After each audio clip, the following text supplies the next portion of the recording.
It's obvious. You only matter if a white man shoots 6 of you in one day, and they can call it racist. And it looks racist to me, but that's not the point. Hundreds of Asians every year are shot at their work because they work at some of the most dangerous jobs in America: convenience store clerk, taxi driver, small business owner, waiters and waitresses, sex workers. These are overrepresented in the Asian population, in part because there is a penalty for companies to hire Asians, so Asians end up having to be sort of independent contractors or small business owners. So, hundreds of Asians are killed every year at their job, and the politicians and the so-called civil rights leaders don't pay any attention to it, in part because, well, some of those murderers don't fit the description that they want to fit.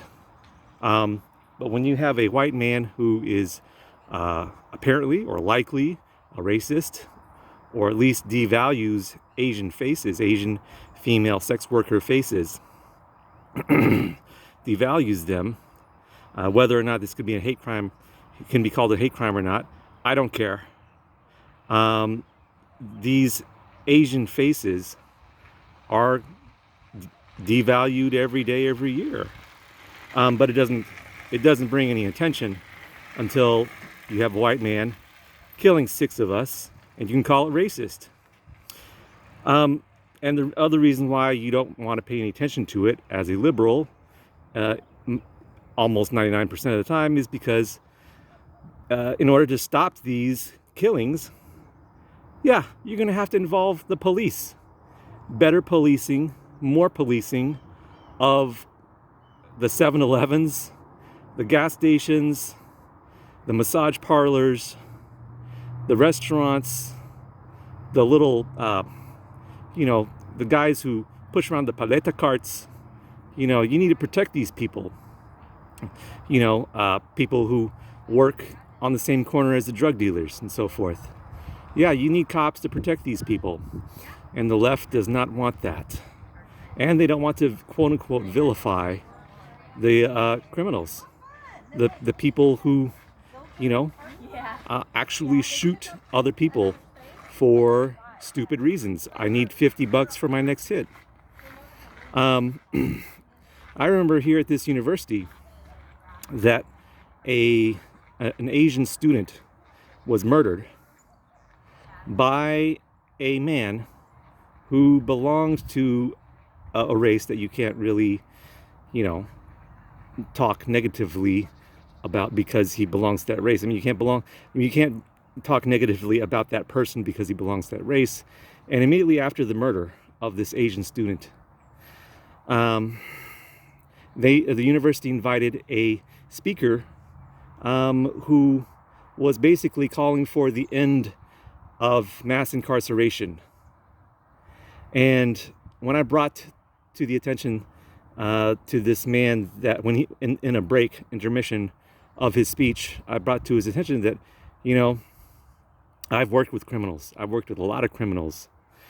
And the one thing that they're scared of, one thing that deters them from killing people, from raping children, from their sexual offenses, from arson and so on and so forth, is the fear of prison and jail. And basically, this man then went on stage and said, "Oh, there was someone in the audience who was, basically saying that people who take drugs and other sort of non-lethal offenders belong in prison."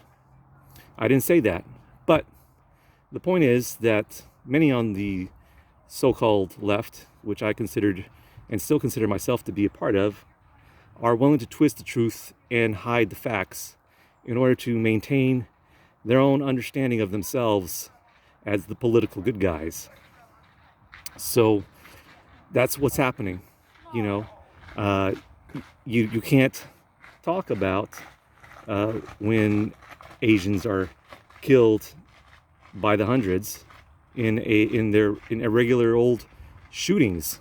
But if a white man shoots you, and you can call it a hate crime, then it becomes an issue.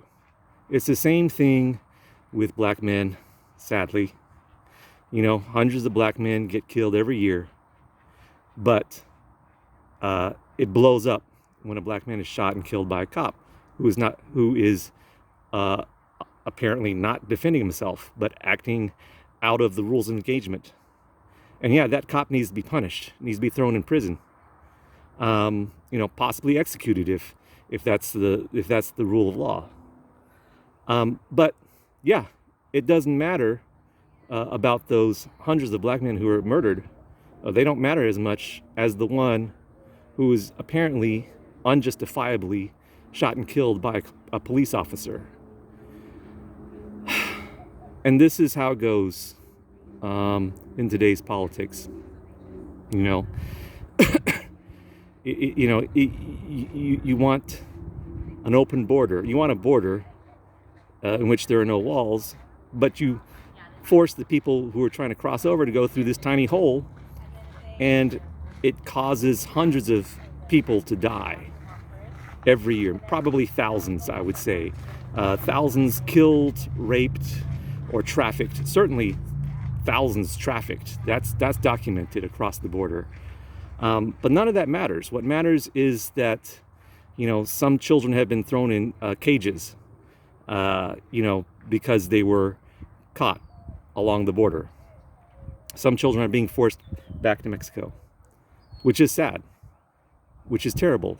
But you cannot talk about the thousands of people who were killed because of our open border, our halfway open border. If it was completely open, it wouldn't be a problem.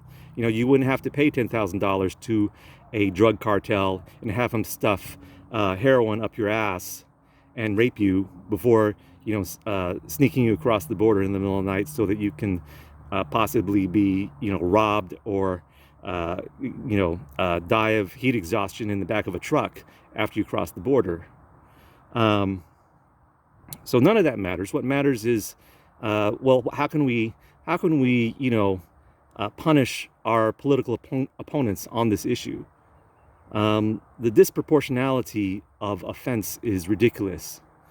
Let us focus on all the offenses. And if we treat each offense equally, then we will be focusing a lot on the common criminals, the gangsters, who are running people across the border and who are raping and trafficking kids. You will focus on the drug addicts, however unfortunate that they are, drug addicts, who are shooting up, killing convenience store clerks and taxi drivers and small business owners after they leave their restaurant at midnight. You'll be focusing on those people, and not just when it is politically convenient for you, Mr. Leming Left. I hope I don't get shot over this. Goodbye.